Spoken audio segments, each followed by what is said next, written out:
Hello everyone. तो आज थोड़ा इम्प्रोवेटिव वीडियो होगी 2 मिनट के लिए। पहले जैसे कि अपना ऑनलाइन एग्ज़ाम होना वो 60 मार्क्स का होगा, तो और उसमें से भी एथलेटिक्स के जो क्वेश्चन होंगे वो 25 मार्क्स के होंगे और बाकी 35 अलग अलग जैसे सब सिलेबस दे रखा है। जो अपना नोटिस आया था शुरू में उसमें से सिलेबस देखा है और प्रीवियस ईयर के जितने क्वेश्चन पेपर देखे गए हैं उनमें उनके हिसाब से मैं अपना खुद का रिव्यू दे रहा हूँ। ये चीज़ तो ज़्यादा मुश्किल भी नहीं है और ज़्यादा आसान भी नहीं है, लेकिन जो 25 नंबर का अपना एथलेटिक्स का पेपर होगा उसमें आपको सबसे ज़्यादा मार्क्स लेने ज़रूरी होंगे। तो इसलिए आप उनकी तैयारी के लिए करंट में जितने रिकॉर्ड्स बने हैं इंस्ट्रूमेंट के माप तोल, ग्राउंड का जैसे पिट का, हर्डल्स की लंबाई ऊंचाई, इनका गैप जैसे 110 मीटर में कितना होता है, 400 मीटर में कितना होता है, तो ये थोड़ा ज़रूर इन्फॉर्मेशन लें। और सजेस्ट करूँगा कि आप एनसीईआरटी अगर किसी पास बुक नहीं है तो एनसीईआरटी पीडीएफ डाउनलोड करके उसको थोड़ा पढ़े, रीड आउट करें, उससे आपको हेल्प मिलेगी। और करंट अफेयर्स की ज़रूर वीडियो देखें। और अभी हाल ही में जैसे ओलंपिक्स ख़त्म हुआ है तो ओलंपिक्स में जो भी रिकॉर्ड्स बने हैं सभी गेम्स के भी थोड़े थोड़े नज़र मारें, और जो एथलेटिक्स से रिलेटेड हो तो बिल्कुल पक्का करके जाएं। और नेशनल लास्ट ईयर में नेशनल रिकॉर्ड्स के 3 या 4 क्वेश्चन पूछे गए थे, तो इसी प्रकार इस साल भी आप उम्मीद रख सकते हैं। और जो अपडेट हुए हैं जैसे नीरज चोपड़ा का 88.07 मीटर से जैसे 1 सेंटीमीटर ऊपर हुआ था, तो वो याद रखना है। तो इस चीज़ में जैसे तेजेंद्र तूर का भी शॉर्टपुट में रिकॉर्ड चेंज हुआ है, ठीक इसी प्रकार अन्य गेमों में भी हुए होंगे, तो उनको सभी को एक बार रीड आउट करके जाना है, अपने स्तर पे चेक करेंगे। तो 25 जो नंबर आएंगे क्वेश्चन हैं एथलेटिक्स के वो तो अब सभी के सेम ही हैं, और जो उससे अलग हैं तो उसमें जैसे उसमें स्कोरिंग बढ़ाएंगे तभी हम ज़्यादा सिलेक्शन के नज़दीक जा पाएंगे। जैसे रीजनिंग वगैरह है ये सभी तो सभी के इक्वली हैं, मतलब कोई फॉरवर्ड नहीं हो सकता इस चीज़ में। लेकिन जो इंग्लिश है इसमें आप एंटोनिम सिनोनिम ज़्यादा अगर किसी को आते हैं तो अच्छा रहेगा। और क्वेश्चन जैसे कंप्यूटर के क्वेश्चन है वो भी आप थोड़ा ध्यान करें, जैसे फुल फॉर्म क्या होती है, इनपुट आउटपुट डिवाइस, और एक्सेल वगैरह की अगर थोड़ी बहुत जानकारी है तो और अच्छा है। और जैसे लास्ट है ये जनरल नॉलेज के लिए करंट अफेयर्स, हाँ तो ज़रूर करंट अफेयर्स के ही क्वेश्चन आएंगे, और जो जनरल नॉलेज पूछी भी जाएगी वो ज़्यादा हार्ड नहीं होगी, बस आपको पता होना चाहिए, बेसिक है केवल वही लास्ट ईयर पूछा गया था, तो इस साल भी ये उम्मीद करें। तो चलिए वीडियो शुरू करते हैं। सभी को ओलंपिक्स ख़त्म हुए तो उनके ज़्यादातर क्वेश्चन ओलंपिक से रिलेटेड हो सकते हैं। लास्ट टाइम के कंपैरिजन के हिसाब से बिल्कुल करंट के जो क्वेश्चन होंगे वो ओलंपिक से रिलेटेड होंगे सभी। जैसे 32वें ओलंपिक हैं जो टोक्यो में अभी ख़त्म हुए हैं, उनका मोटो था यूनाइटेड बाय इमोशंस। और मैस्कोट याद रखना है, जो साइड में पिक्चर भी लगाई गई है ये मारिटोवा की है। ऐसे जो ये मैस्कट होता है ये ज़रूरी होता है, ये भी कई बार क्वेश्चन पूछे जाते हैं। और ये स्टार्ट हुए थे 23 जुलाई से और 8 अगस्त तक चले थे। इसका मतलब है एक क्वेश्चन और यहाँ से क्लियर होता है कि 16 डेज के लिए आपके मॉडर्न ओलंपिक का टाइम होता है वो 16 डेज होता है। और अब इंडिया की बात की जाए तो इंडिया ने इस बार 7 मेडल्स जीते हैं, जिसमें से 1 गोल्ड था, 2 सिल्वर और 4 ब्रॉन्ज थे। गोल्ड नीरज चोपड़ा का था, और इससे पहले गोल्ड अभिनव बिंद्रा 2008 में लाए थे, ये तो सेकंड गोल्ड था इंडिविजुअल, और एथलेटिक्स में सबसे पहली बार था। तो इसलिए सभी फैक्ट्स को जोड़ते हुए चलना है और तभी आपको याद अच्छी तरह रहेगा। थ्रो याद रखनी है बिल्कुल, जो उन्होंने फाइनल थ्रो लाई है अपनी 87.58 मीटर। और जैसे सिल्वर मेडल्स थे वो 2 मेडल्स थे, मीराबाई चानू का 49 केजी कैटेगरी थी उनका, और 202 केजी उन्होंने बार उठाया था। कुल वेट था ना जो स्नैच और क्लीन एंड जर्क में होता है ये, तो दोनों का मिला के पूछा जाता है जैसे कुल वेट कितना था, ये क्वेश्चन बन सकते हैं ऐसे भी। और दूसरे पहलवान थे रवि दहिया, उनकी 57 किलो कैटेगरी वेट था, तो ये भी याद रखना आपको। कई बार कैटेगरी भी पूछ सकते हैं, जैसे किससे कैटेगरी से संबंध रखते हैं जो रवि दहिया थे। ठीक इसी प्रकार 4 ब्रॉन्ज इंडिया को मिले। एक लवलीना बॉक्सर है जो 69 केजी में ब्रॉन्ज मेडल, और पीवी सिंधु बैडमिंटन से, और बजरंग पुनिया रेसलिंग से, और मेंस हॉकी टीम 4th रही थी।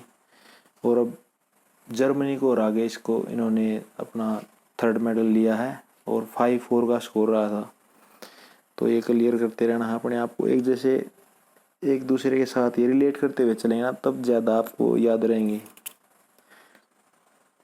अब नेक्स्ट है जैसे पैरा ओलंपिक्स साथ में ही हुए हैं, उनके कुछ दिन बाद जैसे उनकी डेट याद रखने की, तो जैसे ये 24 अगस्त से लेके 5 सितंबर तक रहे थे, डेट याद होनी चाहिए। और उन्होंने मेडल टैली में कौन सा स्थान प्राप्त किया, जैसे 24 आप याद रखने के लिए याद कर सकते हैं, जैसे 24 अगस्त से स्टार्ट किए थे और 24वां नंबर उन्होंने प्राप्त किया है मेडल टैली में। और कुल मेडल थे उनके 19 थे और 5 गोल्ड थे।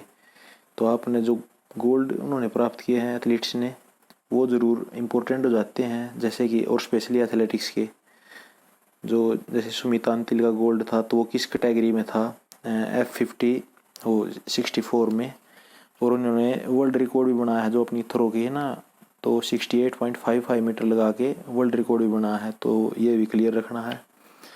ऐसे ही जो मेन प्लेयर्स हैं जैसे गोल्ड के ज़रूर याद रखें, और आप उनकी कैटेगरी देख सकते हैं पोज करके स्क्रीन को आराम से एक बार एक बार दो डालेंगे तो बिल्कुल याद हो जाएंगे आपको याद हो जाएगी कि कौन सी कैटेगरी में। जैसे अब एक मेन प्लेयर है ये मरियप्पन थंगावेलु, सिल्वर मेडलिस्ट हैं, लेकिन इम्पोर्टेंट इसलिए हैं क्योंकि इन्होंने 2020 में खेल रत्न भी मिला था, इसलिए ये इम्पोर्टेंट हैं। तो इनका भी पूछ सकते हैं कि कौन सी कैटेगरी से हैं, जैसे T42 हाई जंप्स में है ये इन्होंने। और ठीक इसी प्रकार एक जो आज के टाइम जो ज़्यादा उसमें है न्यूज़ में है, ये सुहास यथिराज, ये सिल्वर मेडलिस्ट हैं सिंगल्स बैडमिंटन में।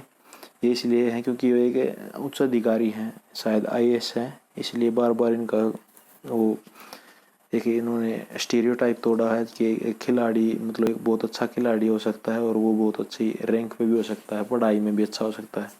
तो इस तरह का ऐसे आप एक दूसरी चीज़ से रिलेट करते हुए सभी चीज़ों को पढ़ते हुए चलना है। और जैसे कि मेडल टैली का भी दोबारा देख लें, 24वां स्थान प्राप्त किया है और 19 मेडल्स थे और 5 जिसमें से गोल्ड थे। तो गोल्ड का ये क्लियर कर दिया मैंने आपको। सभी गोल्ड वालों को ज़रूर देखें, चाहे वो किसी भी गेम का हो, वो करंट अफेयर्स में ज़रूर पूछे जा सकते हैं। अब नेक्स्ट स्लाइड पे चलेंगे। जैसे टोक्यो ओलंपिक्स 2020 के थे जो टोक्यो में हुए हैं, तो नेक्स्ट ओलंपिक कहाँ पे होंगे ये क्वेश्चन है 2024 का, और उससे भी नेक्स्ट हैं वो डिसाइड करे जा चुके हैं, लॉस एंजलिस में होंगे। आप लोगो भी देख सकते हैं, जैसे ये साइड में है LA का मतलब ये लॉस एंजलिस है, 2028 वाले हैं जो। और जैसे इस साल जो मतलब अब की बार जो ओलंपिक हो उसमें कितने स्पोर्ट्स ऐड किए गए थे, तो 4 स्पोर्ट्स ऐड किए गए थे और टोटल थे 33। तो 4 जो नए स्पोर्ट्स हैं वो ज़रूर याद रखने हैं, कभी भी ऑप्शन में आ सकता है, जैसे मिलान के तौर पे नहीं होते क्वेश्चन कि इसमें से कौन सा नहीं है, तो उसमें बिल्कुल अच्छा क्वेश्चन बन सकता है ये। तो स्केटबोर्डिंग, सर्फिंग और कराटे और स्पोर्ट्स क्लाइंबिंग, ये 4 नए गेम्स थे, आपने नोटिस भी किया होगा अलग अलग तरह से। अब एथलेटिक्स में भी 2-3 रिकॉर्ड बने हैं, आप उनको चेक कर लेना। अभी मुझे यही याद आया तो मैं यही टाइप कर पाया। जो ये 400 मीटर हर्डल में मेंस में भी बना है और शायद वुमेंस में भी बना है, तो 45.94 का रिकॉर्ड बना है इन्होंने। नॉर्वे के प्लेयर हैं ये, वारहोम्स क्रिस्टन। तो और इसी साथ एक जो इम्पोर्टेंट फैक्ट है वो ये है कि जो सर्गी बुब का नाम के एक प्लेयर हैं, पोल वाल्टर थे, यूक्रेन से संबंध रखने वाले, पहले सोवियत की ओर से खेलते थे लेकिन अब यूक्रेन अलग कंट्री बन चुका, तो अब वो यूक्रेन में गिने जाते हैं। तो सबसे इंडिविजुअल में ये सबसे ज़्यादा रिकॉर्ड होल्डर्स का नाम में सर्गी बुब का नाम आता है। जो पिछले क्वेश्चन आते थे किसी भी PTI के एग्ज़ाम्स में या फिर NIC वगैरह में, तो 1-2 बार ये पूछा जा चुका है। तो ये इम्पोर्टेंट प्लेयर हैं। और अभी डुप्लेंटिस जो इन्होंने इनका रिकॉर्ड 6.14 था, तो इन्होंने 6.15 मीटर आउटडोर का रिकॉर्ड तोड़ के वर्ल्ड रिकॉर्ड बनाया है। तो अब इनका भी ध्यान रखना है। और टोक्यो ओलंपिक्स में फिर भी इनका गोल्ड ही था। तो ऐसे ये आज की हमारी PDF ख़त्म होती है। नेक्स्ट वीडियो हम एग्ज़ाम के बाद ही बनाएंगे, कल पूरी कोशिश करेंगे अच्छी से रिवाइज करें। और आपको फिर से सलाह दूंगा कि आप सबसे अच्छा रहेगा कि आप इंटरनेट से जितने भी प्लेयर्स के बारे में जानकारी चाहते हो वो ज़रूर एक बार नज़र निकाल के ज़रूर जाएं सभी के। और इंडियन रिकॉर्ड्स लास्ट टाइम अच्छे से पूछे गए थे, जैसे इंडियन जो एथलेटिक्स के रिकॉर्ड हैं वो ज़रूर चेक करें, जो अपडेट हुए हैं उनको बिल्कुल अच्छे से याद करके जाएं, क्योंकि वो उसके ज़्यादा चांसेस हैं पूछे जाने के। तो ठीक है दोस्तों, गुड लक सभी को, और मिलते हैं नेक्स्ट वीडियो एग्ज़ाम के बाद।